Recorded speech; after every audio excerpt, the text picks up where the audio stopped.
இதுதான் நான் மீன் பிடிக்கிற இடம். சரியான ஸ்பாட்டு. இங்கே தண்ணி ஓடுது இந்த வயல்லேருந்து. இது சட்ரஸ் ஏறுற இடம். ஆனால் விரால் மீன் நிறையா இருக்குது. எப்போயுமே ஆக்டிவாக இருக்குது. இப்போ போடுறேன் பாருங்கள். 2 மீன் பிடிச்சிருக்கேன் வந்து மறுபடியும் போடுறேன்.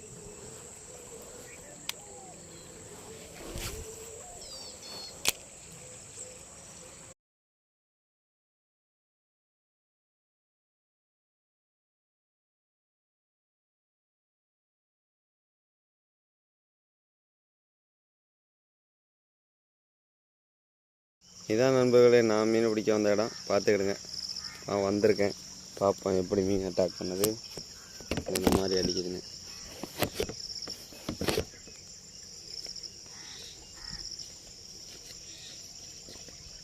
பாஸ் பண்ணி ஃபஸ்ட்டு ஒரு காசுலேயே ஒரு மீன் பிடிச்சிட்டேன். அடுத்து இப்போ ரெண்டாவது வெட்டி வீச போகிறேன். ஒரு மீன் ஒரு 5-6 காசுலேயே பிடிச்சிட்டேன். அடுத்து 2வது மீன் போடுறேன். இதுதான் ஸ்பாட்டு. மோட்டோட பிராவோ மோட்டோ சின்ன ஃப்ராக் தான். நல்ல ரிசல்ட்டு, சூப்பர் ரிசல்ட்டு.